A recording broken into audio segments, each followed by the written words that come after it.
The views expressed on the following broadcasts do not necessarily reflect those of KHLT, Take 12 Radio, or our affiliates. The opinions on this show should not be considered as medical, psychological, or professional advice and are those of the host, co-host, and guest. Take 12 Radio and KHLT Recovery Broadcasting are not affiliated with any particular 12-step fellowship. One day at a time with its failures and fears, with portion of pain and burden of care, we must meet.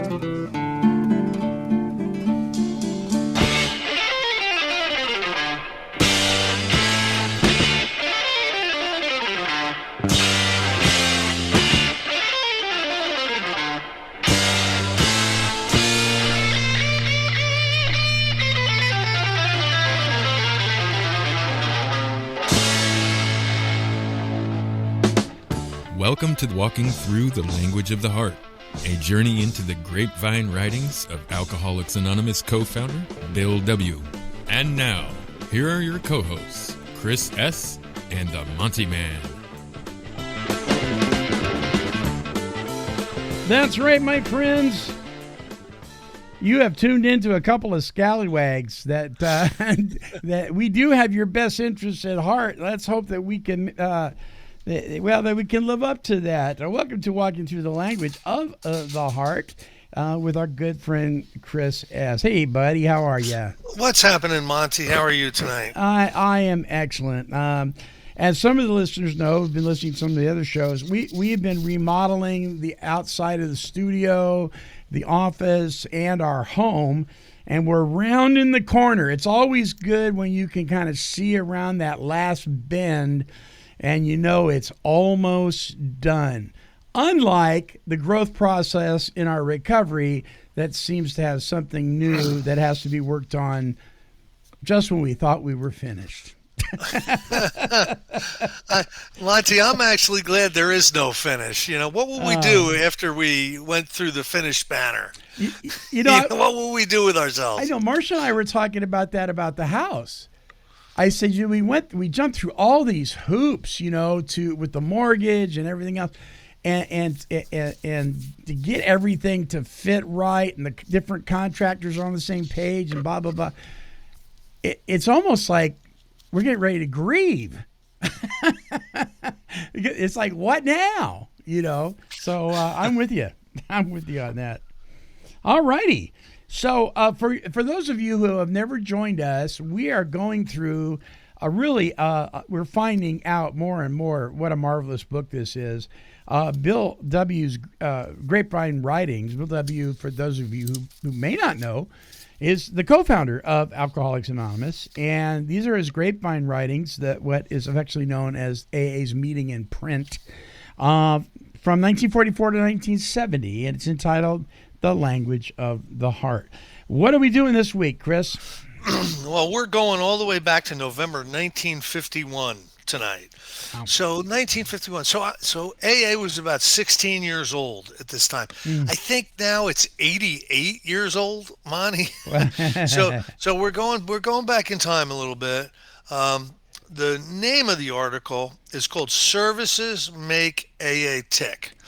Now Bill is always talking about service, and he's always talking about the organizational structure of Alcoholics Anonymous, and I understand why he was doing that. He was the one that was really architecting all of this stuff, putting all this stuff into place. So he wanted people to understand that it's in all of our best interest to lend a hand somehow, get involved in service somehow. And you see it in the steps, you see it in the traditions, you certainly see it in the concepts. The main core to this whole thing is you're going to recover so that you can help other people recover. You're going to get better so you can help other people get better. Your life gets put into a whole new perspective so that you could be helpful, helping other people put their lives into a healthy perspective. You know what I mean? How many people do you think, percentage-wise, understand that there's a hook, but it goes a lot deeper. But when they first come in, it's like maybe they hear the promises read at the end of the meeting. And I've told people before, that's the hook, baby. That's the hook. There's a deeper reason that you're here, but I don't think, I think there's a lot of people that don't get that right away, right? So there's there's something that seems to happen with us. Maybe it's an aspect of recovery, but we always think, okay, I'm where I am now. It's probably not going to get much better. I'm here. Yeah, life is tough, but it's better than it was. and the thing about recovery, it's 1,000 miles deep. You keep putting work into service and work into the recovery principles. You're going to keep getting better. You're going to keep experiencing deeper and deeper levels of awareness that are remarkable. You know that from personal experience. Absolutely. Sometimes, literally, you got to pinch yourself and go, when did this happen? When did my thinking change in this area? Not just when it came to drinking, but in all sorts of areas of my life.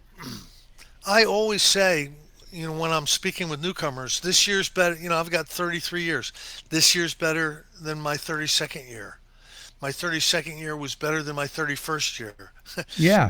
It's progressive. So the sad thing is, you see people stall out and just kind of think, okay, I'm in third gear here. I'm gonna coast for a while, and a lot of times that's not a good thing. No. So service is, getting involved in service is going to keep you on the firing line, and it's going to keep you moving forward with at least having this experience of being helpful to other people. Yep. So that's what we think. Let's see what Bill thinks. See what Bill thinks.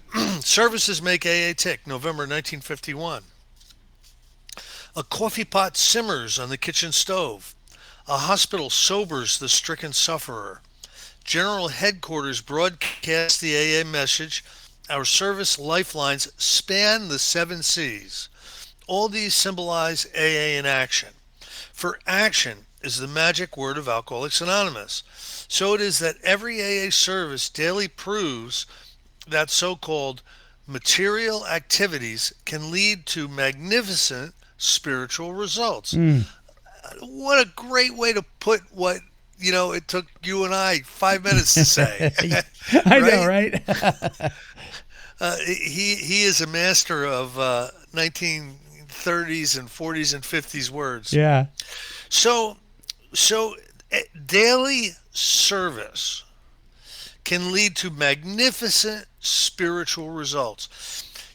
Monty, alcoholics weren't the first people to discover this. I mean, no. You look at Gandhi, you look at Jesus, you look at any of these spiritual masters of the past. Sure. And you'll see that their whole point was trying to benefit other people and doing things without expecting personal gratification, personal results from it. Let's doing it because it's the right thing to do. Yeah. And there are people that do that. There are people who are non-alcoholic who are very service-minded. You see them everywhere. They join boards. They're part of the PTA. They're running around. Doing bake sales. There's people that do that. The thing is they don't die if they don't do it. Oh, right. Yeah. Yeah. We can stall out in our recovery without not being helpful to anybody in any way, is going to stall out our recovery process, and that's going to lead to drunkenness, dissolution, and death. So it's something that alcoholics need to understand, from the get go. I had a great sponsor. My sponsor was telling me, Chris, when you have a year, you're going to volunteer at the rehab, and right now, you're going to help me with the AA picnic, and and you're going to drive the people from the treatment center to the meetings. He had all this stuff for me to do, and I was like inconvenienced by it all, right? But he knew what was going to be good for me. Yeah. And it got to the point where I not only appreciated the point of doing those things, I started to enjoy them. I'm working with a guy right now that he takes me by surprise all the time. I was listening to, and we talked about this before the show, I was listening to a talk that you and Chris R. did, and you guys emphasized the service piece. You guys, I don't know which one was you or him, but talked about one of the things that you have people you work with do is get a service commitment right away in some area. And who was it? I think it was. I can't think of his name now, but he was the guy that I met, that I told you about, that I met at the Cape Cod Symposium, that spoke a couple weekends ago. And he said, if you're drowning and somebody reaches their hand to pull you up, do you ask them, how long have you been saving lives, before you grab their hand? Yeah. Are you qualified to be reaching? I used to say this all the time. I don't anymore. But there's a lot of people in AA who, I'll describe it like this: they're in a cesspool, and the water's almost up to their nose, and they don't want to hand out. They just don't want you to make any waves. You know what I mean? And I'm sorry, but we have a hand out. Yeah. You don't have to be living in that cesspool of toxic alcoholism anymore. Don't worry about the waves. Grab the hand. Grab the hand. Well, this young man that I'm working with, he jumped in. I didn't even say anything to him. He jumped in, and a couple days a week, he's helping serve at the homeless shelter down the street. And I said, I'm just curious, why have you chosen that? He says, it needs to be done. I mean, he saw a need. He saw that he was able to fill that need, and he jumped on it. And we're working on step 4 right now. And, usually I got to drag it out of somebody. Oh, I don't have any resentments. I've dealt with all my resentments. I've blah, blah, blah, blah. This guy calls me up and he goes, God, I hope this isn't too much for you. I got a ton of them. And he goes, and it's not just people. and I'm like, this kid gets it. He's going to work. Yeah, and I love to see that, and I love to see the service as they develop with people. Yes. I'm one of my favorite people that I ever sponsored and ever worked with. At one point in time, he was running a really large organization, the Bazooka Bubblegum Company and the Topps Baseball Card Company. Wow. He was the CEO, right? Yeah. And I started to work with him, and he was a drinker and a worker. He's one of those guys that would work 16 hours a day, but the last 8 hours he was drinking while he was doing it. Yeah. And he was just an animal. And we started working together, and he started going through all the steps. He did heroic step work. He did all of his amends like within a 2-month period of time. A huge amount of amends, like flying around the country to meeting up with old bosses and estranged family members. I mean, he did his job, and he had the spiritual awakening as a result of these steps in a very short period of time. Now, what he did very soon after is he engineered someone to come in to consult for the business, and he saw that the business could actually be more successful and make more money without a CEO. So he worked with the consultant to basically eliminate the position he was in. And within Wow. a year, he was running a soup kitchen. Now, he had made his money. It wasn't about money. Yeah. When you're like a CEO of something like that, you got the money.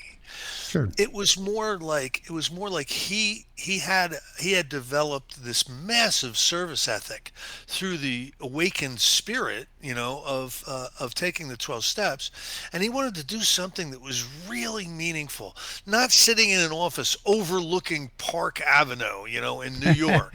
He wanted to be hands-on with people that needed him. And he's just one of my favorite guys in the world. One of my best friends. Yeah. And to this day, I that was so impressive to me. What an that, what you an know, that example. happened. What a great Yeah. example. Once upon a time, all AA meetings were held in homes. There weren't any committees, and nobody put up a cent.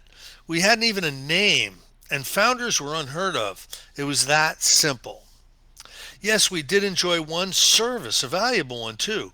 Wives baked cakes and brewed strong coffee for us alkies, huddling together in the front parlors, still terrified that our new program might not work after all. Those wifely dispensations of good cheer smoothed the way and so lightened our burden of doubt. Thus, from the very beginning, did such gracious service make AA tick. you know, uh, and that is just so patriarchal. I You know was what I going to mean? say, The little wivies, baking the I know. bread and brewing the coffee. I, This is not how you would write today. no, there's some people you know, listening right now that are. It's like nails on a chalkboard. They're going to be going, and I get it. I get it. Yeah. But this is a piece from a period in 1951. Yeah. And that was before the Father Knows Best and the Andy Right. Griffiths and all that stuff, right? This was 1951. So yes, this is the way people experienced life. Sure. And we have progressed, and we've become more inclusive, and we have become more equal, and we develop a better sense of respect for Yeah. everybody. Yeah. Today. Now it's like it's like, hey, Marsha, can you get me some cookies? Get your own darn cookies. Get your own Don't coffee. you have 2 feet? Absolutely. Yeah. Jeez, I don't know about you, but I married a woman who she's her own thing. I love it that way. There's nobody runs this house. You know what I Right. mean? Maybe her, but I don't dictate anything. But by and by, meetings got big. Our front parlors couldn't hold them. We had to move into halls. Gathering places seldom came free, so we must needs pay rent. Landlords weren't a particle interested in the spiritual advantage of group poverty. So someone passed the hat and we dropped money into it voluntarily. We knew we couldn't meet our functions as a group unless we did. We grudgingly learned that rent was necessary to ensure sobriety, our spiritual dividend, life itself. And it's still that way, Monty. Listen, some of the churches, especially in the Northeast, they know what we're about. They know we're about bringing people to God. Maybe not in the way that they would, but they know we're in the same business. We're Right. we're in the physical salvation business. They're in the spiritual salvation business, maybe, but they get it, and they let us meet in their basements, and they let us pay rent that doesn't even cover the cost of heating the room for that hour. And they leave us You know what I alone. mean? They leave us Yeah, alone too. they stay completely. I know.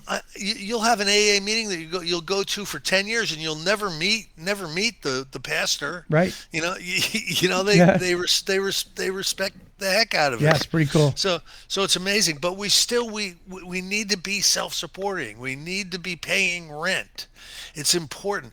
It's not a good thing if somebody comes up to you and says, "Hey, this church said we don't even have to pay rent." Right. That's Right. not That's not good. that's not a good thing. It sounds like a good thing to an alcoholic, right? Oh man, we don't even have to pay any money, but it's not good. Even if it's a stipend, even if it's a modest amount, I think we need to contribute. You know what I mean? Yep. Yep. Um, this rent paying process also produced the first AA official. The gent we picked to pass the hat soon became our treasurer. Then phone calls had to be answered, letters written, literature ordered and distributed. The now familiar group secretary put in an appearance. Presently, newspaper interviews had to be given, preachers and doctors canvassed, hospital arrangements made, banquets set up. Not by anybody either. Somebody special had to be picked to do these chores. That somebody became the group service chairman. This is the evolution of Yeah, it service is. positions in the group. Pretty cool. Yeah. Of course, this was all quite troublesome, for it marred our sometimes fallible serenity. Squabbling began. Dark forecasts of our future were made. Everybody yearned to go back into the parlors, but we didn't because we couldn't. We saw we'd have to have service committees or fail to function, perhaps fall apart entirely. We actually have to organize services in order to keep AA simple. So AA is not to be organized, but AA has to organize. Yeah, right, It's right. one of those things. It's one of those things. Oh man, I'm just trying. I'm just trying to hang on, money. I'm just trying to hang on. Well, how do I keep hanging on? Well, you gotta let go. Right. You know. There's there's all these wonderful Paradoxes. crazy spirit Yeah. paradoxes. Yeah. Right. The math doesn't work. Um, Hospitals we early found disliked drunks. They kind of still do. Monty, Well, they kind of still do. they're tired of us not. I don't know if it was you who said it. Somebody did. They're tired of us not paying our bills and throwing up on their shoes. Yeah, and complaining about the food. Right. We just come out of an apartment, where our refrigerator's filled with maggots because they turned the power off 2 months ago. Yeah. And we're gonna be in a detox complaining about the food. That's right. We had been noisy nuisances who ducked paying bills and seldom got well. Yet we quickly saw that many an alcoholic might never get a real chance with AA unless hospitalized. What could we do? At first, we went in for home tapering, but instead of tapering off, our new clients usually tapered on and right back into the bars again. Some groups tried to organize AA hospitals with MDs on call. This carried matters too far. It put our group straight into serious business. All these early attempts were busts. We finally learned that each AA group ought to be primarily a spiritual entity, not a business corporation. Then individual AAs and their friends began to set up rest homes and drunk farms as private enterprises. This worked a lot better, but still it wasn't enough. The drunk farms, I do a commitment at a place that's just been bought bought by one of the early drunk farms. And High Watch. Have you ever heard of High Watch? No. It used to be called High Watch Farms, and Bill Wilson was involved with this. He had, he was up there a lot, and some of the AA people that he had worked with started this place, and they're still going. They're still going as a business, but they just bought the place that I do commitments at. At length, the medics began to come to our aid. Agreeing with our hard-earned conclusion that doctoring ought to be the affairs of doctors, they commenced to help us make hospital connections. Our first attempt to cooperate with hospitals in city areas often led to damaging confusion. Anybody sponsored anybody, and those hospital bills still didn't get paid. Cocksure AAs told doctors how to run wards. This easygoing lack of head or tail in our hospital relations didn't keep AA simple at all. Confusion was general until some hospitals bluntly told metropolitan AA groups that responsible members with whom they could constantly deal would have to be named or else. Nobody said the hospitals could possibly cooperate with an anarchy. So we now have today, I don't know if it was set up in 1951, but we have cooperation with the professional community committees, in the different areas and districts in Alcoholics Anonymous, and they'll put somebody in charge. That does not mean that that person makes all the decisions and has all the connections. We're much more disorganized than that. But at least if someone is looking for a connection to Alcoholics Anonymous, there's a way for them to do that through our organization. Yeah. They don't just have to put an ad in the paper. Would some AA that's willing to help me, call 732-5354. There's a way to call Alcoholics Anonymous, ask them, tell them what you need, and they'll refer you to the proper committee. There's committees for jails and institutions. There's committees for hospitals and detoxes and doctors. So will they actually, Chris? So if you call, they will actually steer you in a direction that may not be associated with AA, but is something that is going to meet your needs. Personal people can do that. Alcoholics Anonymous doesn't have any positions on this, that, or the other thing. It's usually the hospitals are calling AA, for part of their discharge plan or something. Look, Oh, right. Yeah. this guy needs AA. Can I have a contact? When we're Yeah. when we're discharging people, can you people give me a contact? And you can get that through the structure of Alcoholics Anonymous, going to Yes. the Okay. cooperation with professional community. That's one of the things. You know? That's one of the things I did as education director out at the treatment program I worked at was their exit plan 3 months before they completed. That had everybody's schedule from, every 12-step schedule, and that's a lot, man. There's a 12-step program out there for chapsticks, man, addicts. So anything and everything, they got a schedule, and I had some of my favorite people that I would give them their personal number to, Yeah. Yeah. It ends up a lot of times being unofficially organized. Sure. Like a hospital will find that Harry always answers his phone and always helps. Billy, on the other hand, hasn't called me back in 2 weeks. So yeah, they'll get the numbers if they're really looking for them. Now, Chris, if Billy doesn't call me back immediately, I can go drink, right? That's That's the deal. That's the deal. Yeah. So somebody's telling this story, and his wife sent him to AA, and he went and he came back home, and how was the meeting? And he goes, well, I couldn't get in. There's a waiting list. They're gonna call me. That's great. That's great. Oh man, you know how we are. Yeah. It began to dawn upon AA that group responsibility would have to reach much further than the meeting hall doorstep on Tuesday and Thursday nights only. Otherwise, the new man approaching our door might miss his chance, might lose his life. Slowly, most reluctantly, groups in densely populated areas saw that they would have to form associations, open small offices, pay a few full-time secretaries. Terrific outcries went up. To many, this really meant destructive organization, politics, professionalism, big expense, a ruling officialdom, and government. Believe us, they argued, a local central office could cost Metropolitan AA members 50 cents a month apiece.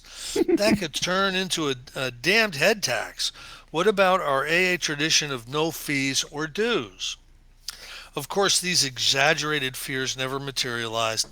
We have lots of good intergroup associations now, voluntarily supported. The new man is getting a better break. The hospitals are pleased. The office of one large association has sponsored and hospitalized 7,000 alcoholics. Prompt interview and phone service is planting the seeds of recovery in other thousands. Local meeting directories are issued, public relations attended to, regional gatherings and dinners set up. We found these last couldn't be carelessly left to anybody who happened to feel like giving interviews or printing up a bundle of tickets and handbills. In short, intergroups do those extra chores that no single individual or group could. They unify regions. They make AA tick. So what he's just taught me here, Monty, is really the structure of the service structure was already being developed in the large metropolitan areas in 1951. Wow. All these committees and all the different things that we see continuing today Yeah. in our groups. Yeah. By 1937, some of us realized that AA needed a standard literature. There would have to be a book. Our word-of-mouth program could be garbled. We might be destroyed by dissension over basic principles, and then our public relations would surely go to pot. We'd fall flat on our obligation to the alcoholic who hadn't yet heard, unless we put ourselves on paper. But not everybody agreed. Many were badly scared by this proposal. Money in some quantity would be needed. There would be huge disputes over authorship, royalties, profits, prices, and the contents of the book itself. Some truly believed that this amazingly reckless project would blow our little society to bits. Let's avoid trouble. Let's keep things simple, they said. Now, what he's saying without really saying it is, who would say, let's keep this simple, Bill? Dr. Bob was Dr. the guy Bob, that was yeah. saying, let's keep this thing simple. Don't mess it up, buddy. Yeah. And people in Akron. And he knew that there was going to be all these problems with the book. So he wrote it. You know what I mean? Like there's a wonderful book out there by Bill Shaberg called The Writing of the Big Book, and it blew up so many of my conceptions, many of the belief systems I had about the book. I really thought the book Alcoholics Anonymous was a collaborative effort. That there was input from all kinds of alcoholics between Akron and New York, and that's just not true. It was basically written by Bill Wilson with Hank Parkhurst making some comments over his shoulder. Yeah. And I think maybe it was written that way because he wanted to stay out of all those controversies. He did share manuscript versions. He did share, chapters as they were being written with everybody. But there wasn't a lot of comments or requests for changes coming back, Right. So anyway, we did quarrel violently over the preparation and distribution of that AA book. In fact, it took 5 years for the clamor to die down. Should any AAs dream that the old-timers who put the book together went about it at the time in serene meditation in white robes, they had best forget it. The inspiration that readers now say they find in the volume must have got there by the grace of God only. Yet see what has happened. 200,000 AA books circulated in this year, 1951, silently scattering our message worldwide, lighting the path of progress for nearly every incoming member. Without doubt, that book is the backbone of our unity. It has unbelievably simplified our task, although its preparation was in part very material. Proceeding, indeed, those early labor pains of its creation did help form our society and cause it to function. The spiritual result in sobriety and happiness and faith is altogether beyond any reckoning. Those are some serious good paragraphs for anybody that's a huge big book guy. Yeah. This gives a great perspective coming from Bill, and really, the trials and the tribulations weren't necessarily about specifics in the book. It was about writing the book itself. I've told you, people thought Bill Wilson was, trying to make $1 million on he wanted to start a racket or Right. something, and that just wasn't the case. Yeah. He had a lot of people were criticizing him. This group headquarters services enables AA to function as a whole. They guard our tradition, they issue our spiritual literature, they watch over our general public relations, and so relate us rightly to the world outside. They mediate our difficulties, they guard our policy. Therefore, these indispensable services are AA's spiritual lifelines to the millions who we do not know. And that, the book Alcoholics Anonymous really was expected to even do more than it did. In other words, it was expected to be able to be mailed to people in Malaysia, and all of a sudden they would get sober by reading and doing what the book said. And I'm not saying those things didn't happen. They it it became more of it became more like this. Someone with working experience who had been taught the big book and helped through the 12 steps would go and find another alcoholic and teach them what's in the big book and help them work through the steps. Like any textbook, it was better when it was taught than if it was Yes. just read. Like Yes. if you read a calculus book like it's the Da Vinci Code from page 1 to page 600 in 2 days, are you going to know calculus? No. Not unless you're No. a genius. Right. You, Right. you know. So, but if you sit in the classrooms and you take the problems, you learn how to solve the problems by doing the homework and all that. Yeah. You're going to end up with an experience, a calculus experience. You have to engage yourself in the practical application and implementation of those spiritual disciplines. And if you don't, I was that guy. My first couple of years, I'm going to this 6 a.m. meeting faithfully. I'm being a good little AA guy, and I'm going in the morning and I'm reading the steps on the wall. Therefore, I've done them. I believed it. I really believed it. I did the steps. Why do you think you did the steps? Well, I agree with them in theory. Yeah, exactly. And you know what? Nobody told me that I was wrong. Nobody. That's because everybody back then was doing Right. that. Everybody was agreeing with them in theory. I go to a step meeting where I can share. Yeah. Yeah. You know? It's like, oh, you look at my wallet. Oh, there's my sponsor's phone number. There's a church I go to on Easter. Right. I agree with church in theory. Yeah. Oh, there's my home group. When was the last time you were at your home group? Oh, I don't go there anymore. But it's my home group. But when I go, it's just like coming home. It's just crazy. We're crazy people are crazy, Monty. That's right. That's a saying I have. Yeah, I like it. It is this world center of service which constitutes the principal bequest in our recently announced third legacy. And it is by the terms of this legacy of service that the General Service Conference of Alcoholics Anonymous, a representative body of state and provincial delegates, assumed control and guidance of these principal affairs of AA last April. That event marked the passing of responsibility for our world services from Dr. Bob, our friends, and myself to you, the members of Alcoholics Anonymous. Support and guard these assets well. The lives and fortunes of millions, the very survival of AA itself, may depend much upon how well you discharge this, your newfound obligation. That sentence shows you how strongly he felt about this service, Yeah. the service structure, and how he thought that if this thing's going to outlive him, it's going to need a strong service structure. Let us make our services respectable. Let us rank them in importance with the 12 steps of recovery and the 12 principles of AA tradition. So there's the third legacy, the 12 concepts. There you go. Let us forget our fear of overorganization. Let us remember that AA as a whole cannot be organized, but that we must so organize and support our social services that AA can function.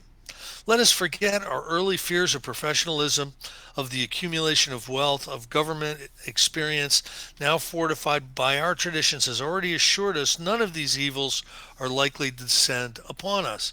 As long as we follow some spiritual principles, Sure.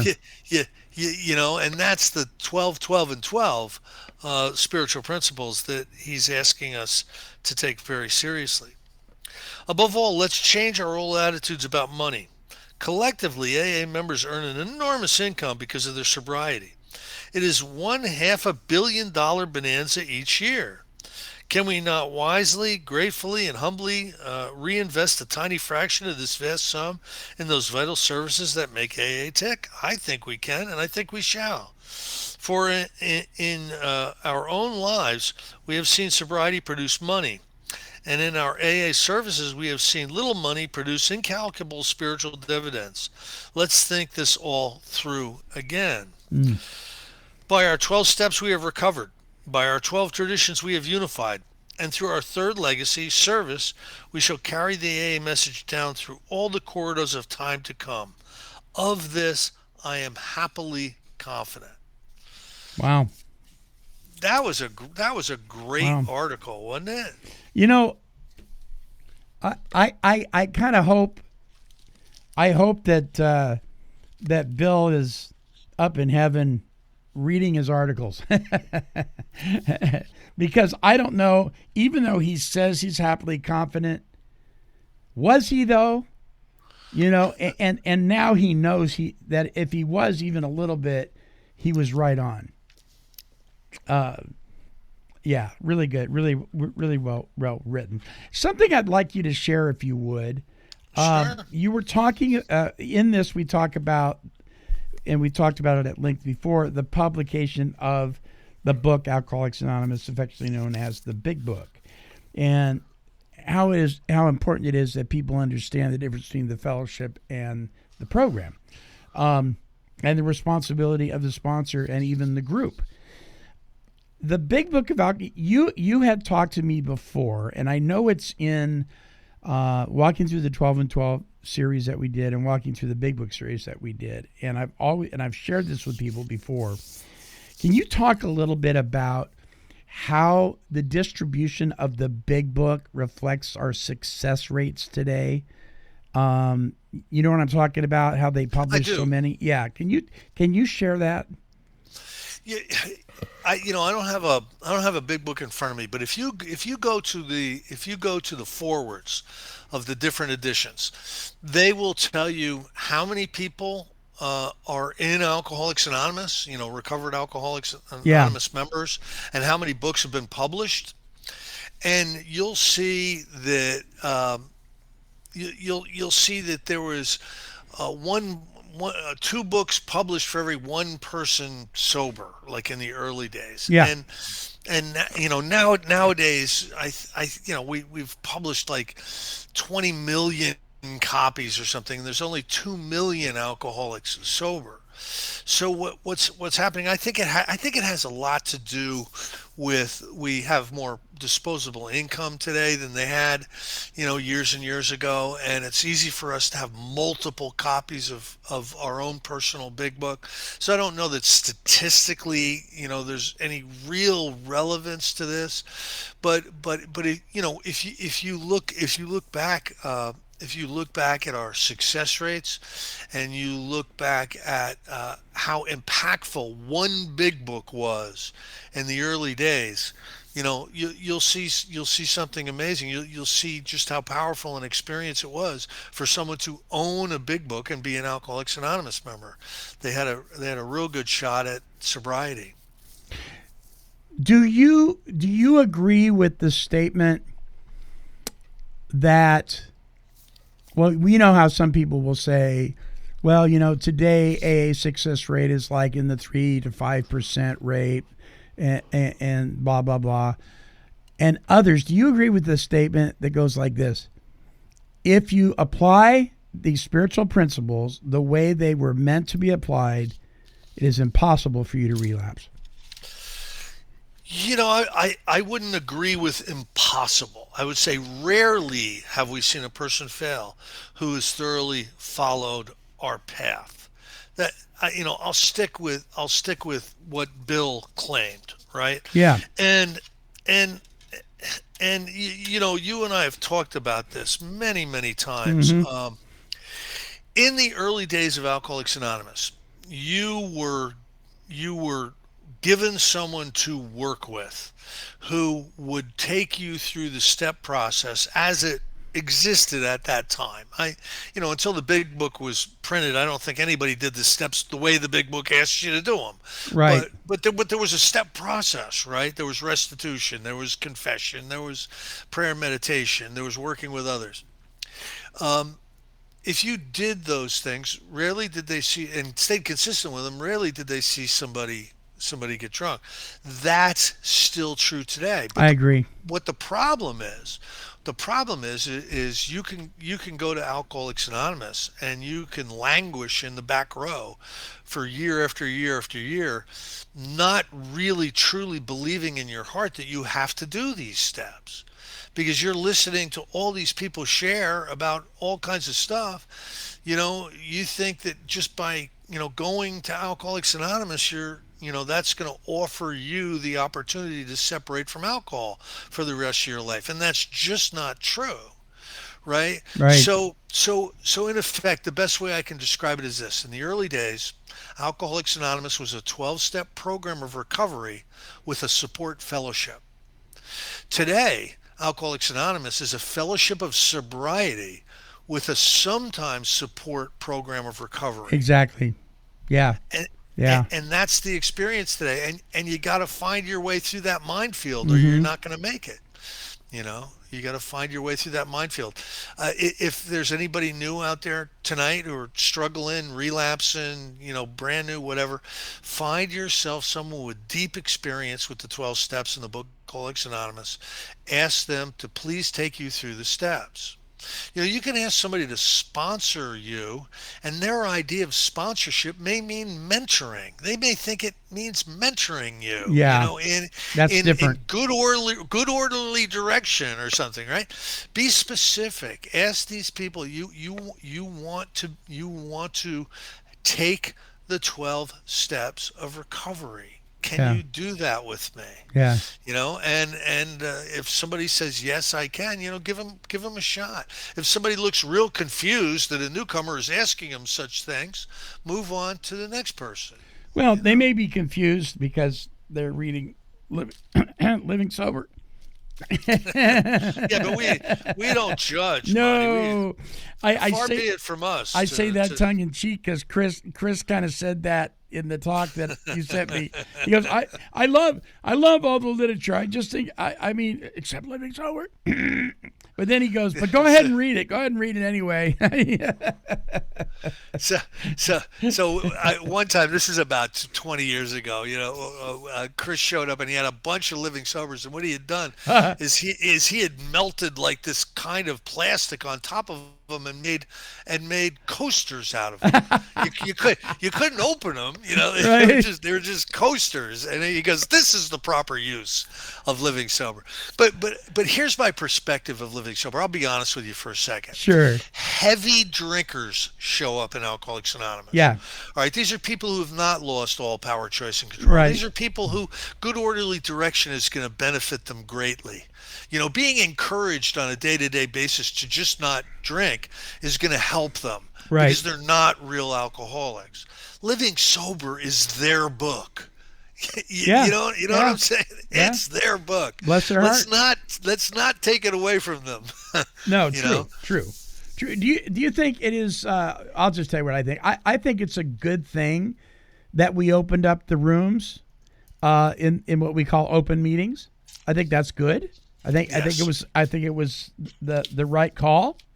I think how those meetings are facilitated and so forth. We could use a little improvement there, but I think that was the right call, because I think a lot of people they just they wouldn't be engaging in this incredible process if we didn't make that call. There are a lot of people that were convinced that they were heavy drinkers, and then they found out, once they understood alcoholism, they found out they were alcoholics. There's also a good a good way to find out whether you're a heavy drinker or not. Go to Alcoholics Anonymous and just be a part of the fellowship and don't do anything else. And if you can stay sober, you're a heavy drinker. Right. Just show up and if you relapse, you may want to find somebody. Right. You may want to find somebody with some working experience with the 12 steps. Hey, and listen, listeners, if you're one of those people who say, well, no, I just don't feel a part of because I don't think I'm a real alcoholic. That's all right.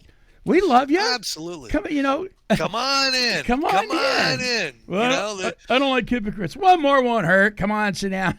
Come on in. Half of us are just like you. you know what I mean? That's right. Come on in. If you have a drinking problem and you want to separate from alcohol, come on in. Yeah. You know what I mean? But if you start working with somebody who drinks on you every 5 minutes and is doing everything you're telling them to do, you're not telling them to do the right stuff. That's right. All right. Another great episode. Next week, The Vision of Tomorrow. This is from an article written in 1952 from Bill Wilson. And if you would like to catch up on all these shows, we have a dedicated webpage for these. Visit us at take12radio.com and click on the Recovery Workshops banner, and there you'll find it. Also on that page, Recovery Workshops page, we are adding, every month we're adding speakers from different fellowships. We're going to give some equal time. We may lean a little way in one direction. I don't mean to. It's just something I do. But it's there for you, and it's always for fun and for free. Chris, have a great week, my friend. Monty, it's been a pleasure. I look forward to next Thursday. All righty.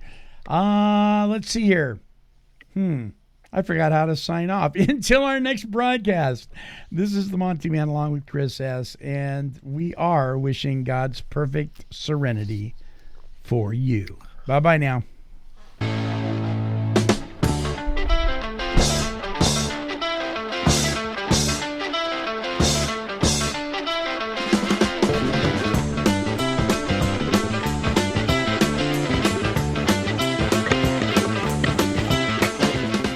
For more recovery workshops with Chris S. and the Monty'man, visit our website at take12radio.com and click on the Recovery Workshops banner.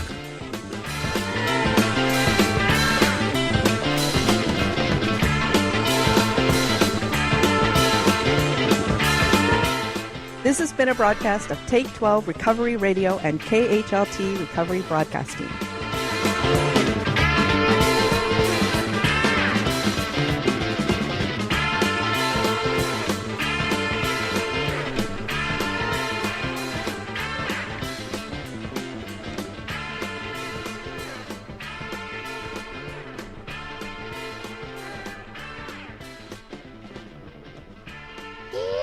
Kitty, kitty, kitty, kitty.